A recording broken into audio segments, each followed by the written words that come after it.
Hello, good morning, students.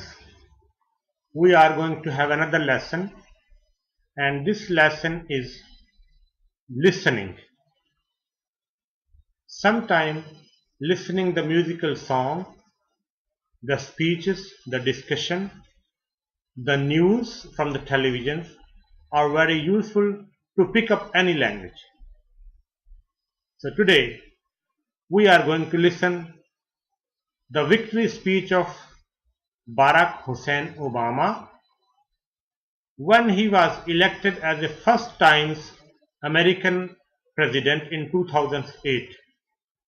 Immediately after he won the election, he met with his colleagues and the American citizen in Chicago, where he delivered this speech.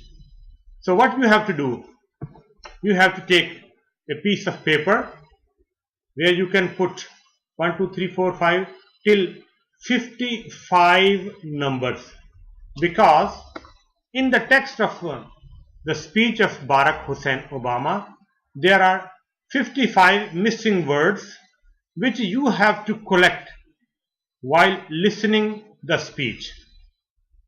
There is a text of the speech in front of you, but you will find that there are some missing words. So while listening the sound, you have to write the missing word in this piece of paper. So enjoy the speech of Mr. Obama and complete the missing words. Thank you. Hello, Chicago.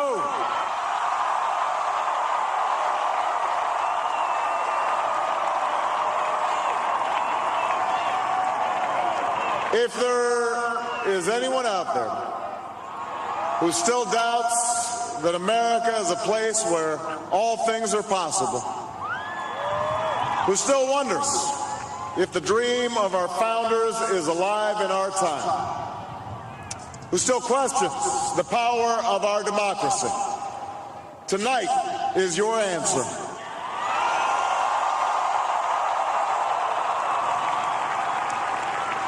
It's the answer told by lines that stretched around schools and churches in numbers this nation has never seen, by people who waited 3 hours and 4 hours, many for the first time in their lives, because they believed that this time must be different, that their voices could be that difference.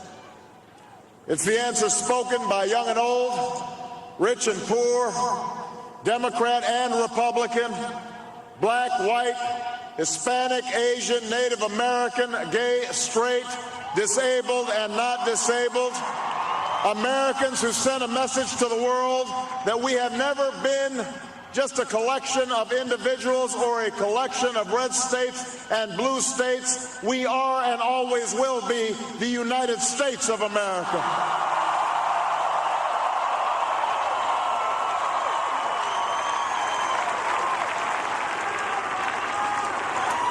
It's the answer that led those who've been told for so long by so many to be cynical and fearful and doubtful about what we can achieve, to put their hands on the arc of history and bend it once more toward the hope of a better day.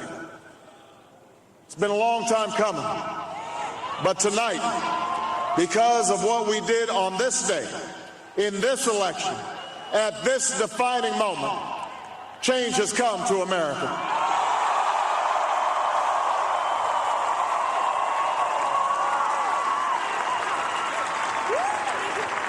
A little bit earlier this evening, I received an extraordinarily gracious call from Senator McCain.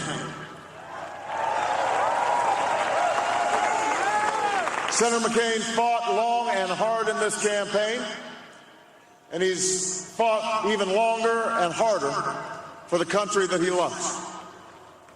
He has endured sacrifices for America that most of us cannot begin to imagine.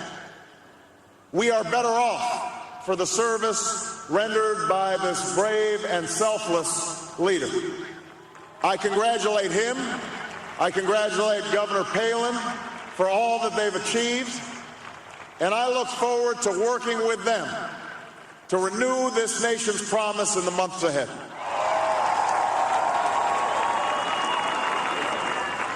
I want to thank my partner in this journey, a man who campaigned from his heart and spoke for the men and women he grew up with on the streets of Scranton and rode with on the train home to Delaware, the Vice President-elect of the United States, Joe Biden.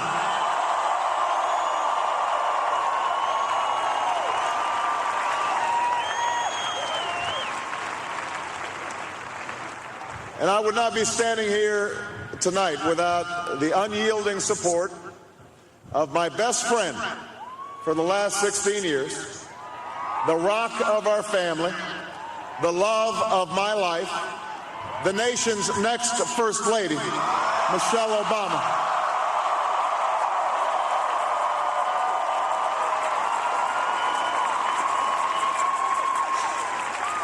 Sasha and Malia, I love you both more than you can imagine, and you have earned the new puppy that's coming with us to the White House.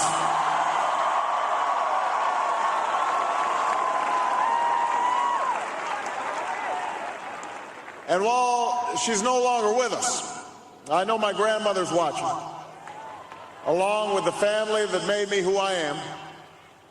I miss them tonight. I know that my debt to them is beyond measure.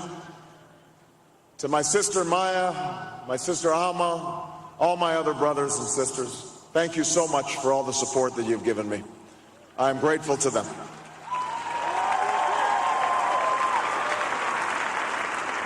To my campaign manager, David Plouffe,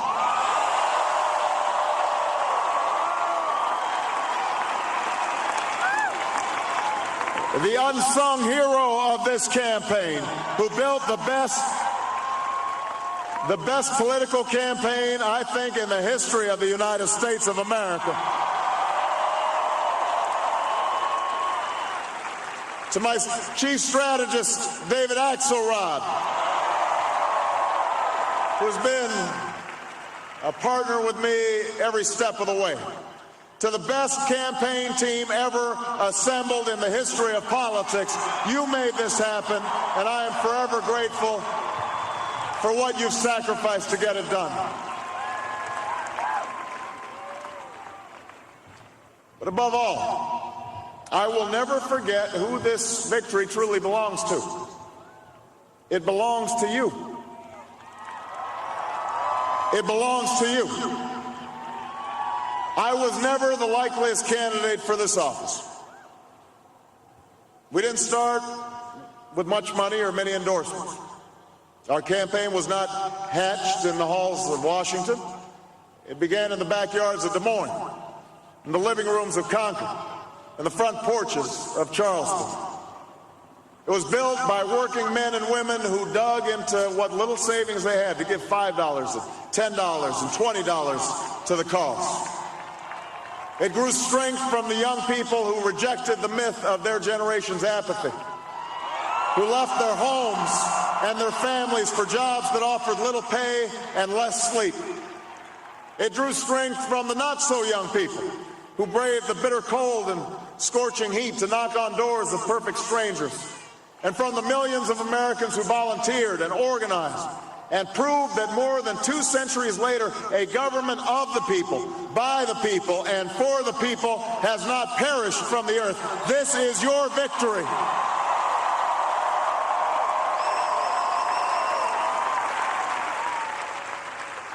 Now, I know you didn't do this just to win an election. I know you didn't do it for me. You did it because you understand the enormity of the task that lies ahead. For even as we celebrate tonight, we know the challenges that tomorrow will bring are the greatest of our lifetime. 2 wars, a planet in peril, the worst financial crisis in a century. Even as we stand here tonight, we know there are brave Americans waking up in the deserts of Iraq and the mountains of Afghanistan to risk their lives for us. There are mothers and fathers who will lie awake after their children fall asleep and wonder how they'll make the mortgage, or pay their doctor's bills, or save enough for their child's college education. There's new energy to harness, new jobs to be created, new schools to build, and threats to meet, alliances to repair. The road ahead will be long. Our climb will be steep. We may not get there in 1 year or even in one term. But America, I have never been more hopeful than I am tonight that we will get there. I promise you, we as a people will get there.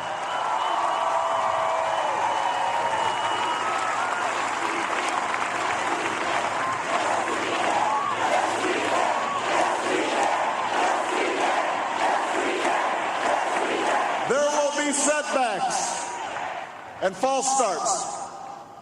There are many who won't agree with every decision or policy I make as president. And we know the government can't solve every problem. But I will always be honest with you about the challenges we face. I will listen to you, especially when we disagree. And above all, I will ask you to join in the work of remaking this nation the only way it's been done in America for 221 years. Block by block, brick by brick, calloused hand by calloused hand. What began 21 months ago in the depths of winter cannot end on this autumn night. This victory alone is not the change we seek. It is only the chance for us to make that change. And that cannot happen if we go back to the way things were. It can't happen without you, without a new spirit of service, a new spirit of sacrifice. So let us summon a new spirit of patriotism, of responsibility, where each of us resolves to pitch in and work harder and look after not only ourselves but each other. Let us remember that if this financial crisis taught us anything, it's that we cannot have a thriving Wall Street while Main Street suffers. In this country, we rise or fall as one nation, as one people. Let's resist the temptation to fall back on the same partisanship and pettiness and immaturity that has poisoned our politics for so long. Let's remember that it was a man from this state who first carried the banner of the Republican Party to the White House, a party founded on the values of self-reliance and individual liberty and national unity. Those are values that we all share. And while the Democratic Party has won a great victory tonight, we do so with a measure of humility and determination to heal the divides that have held back our progress.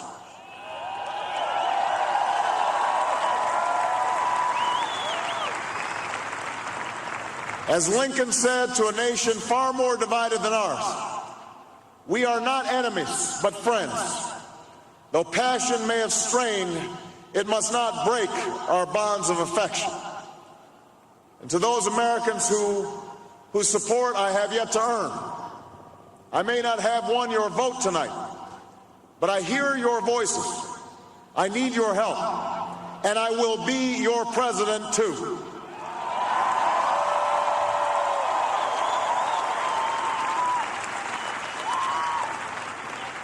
And all those watching tonight from beyond our shores, from parliaments and palaces, to those who are huddled around radios in the forgotten corners of the world, our stories are singular, but our destiny is shared. And a new dawn of American leadership is at hand.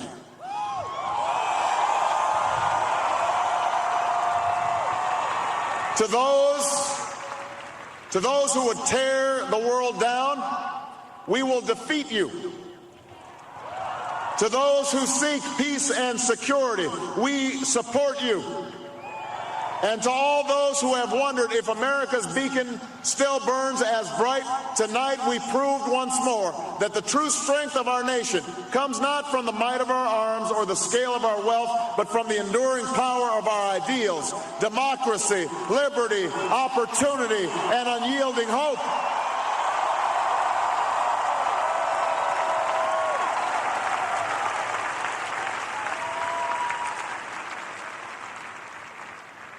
That's the true genius of America, that America can change. Our union can be perfected. What we've already achieved gives us hope for what we can and must achieve tomorrow. This election had many firsts and many stories that will be told for generations, but one that's on my mind tonight is about a woman who cast her ballot in Atlanta. She is a lot like the millions of others who stood in line to make their voice heard in this election, except for one thing. Ann Nixon Cooper is 106 years old. She was born just a generation past slavery, a time when there were no cars on the road or planes in the sky, when someone like her couldn't vote for two reasons: because she was a woman and because of the color of her skin. And tonight, I think about all that she's seen throughout her century in America: the heartache and the hope, the struggle and the progress, the times we were told that we can't, and the people who pressed on with that American creed: yes, we can. At a time when women's voices were silenced and their hopes dismissed, she lived to see them stand up and speak out and reach for the ballot. Yes, we can. When there was despair in the Dust Bowl and depression across the land, she saw a nation conquer fear itself with a new deal, new jobs, a new sense of common purpose. Yes, we can. When the bombs fell on our harbor and tyranny threatened the world, she was there to witness a generation rise to greatness and a democracy was saved. Yes, we can. She was there for the buses in Montgomery, the hoses in Birmingham, a bridge in Selma, and a preacher from Atlanta who told the people that we shall overcome. Yes, we can. A man touched down on the moon. A wall came down in Berlin.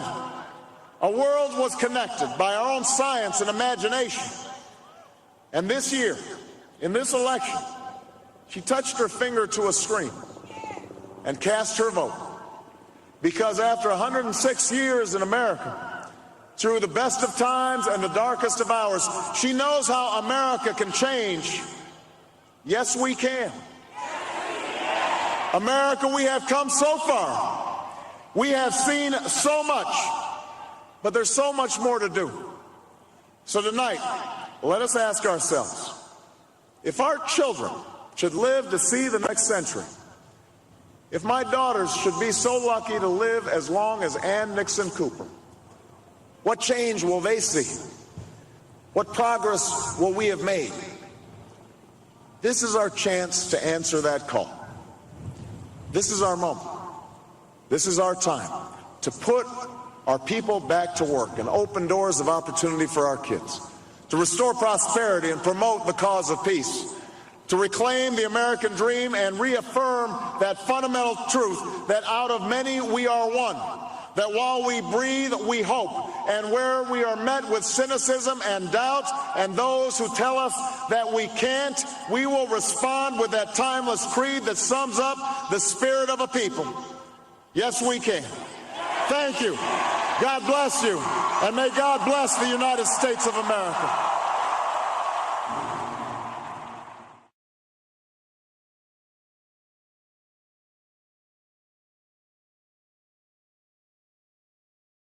Well, Antonio, Mr. Sultan, this was a very enthusiastic speech of Mr. Obama. Surely you like it. And you have collected the maximum numbers of the correct words which were missing in the text. Let's check these missing words in the following pages. Once you find the maximum number of the correct words, then you are a winner. So, before the conclusion, I would like to ask you one more thing, that you have to do research in the internet about the life and the political career of Mr. Obama. So, enjoy the research. Goodbye. Till next time.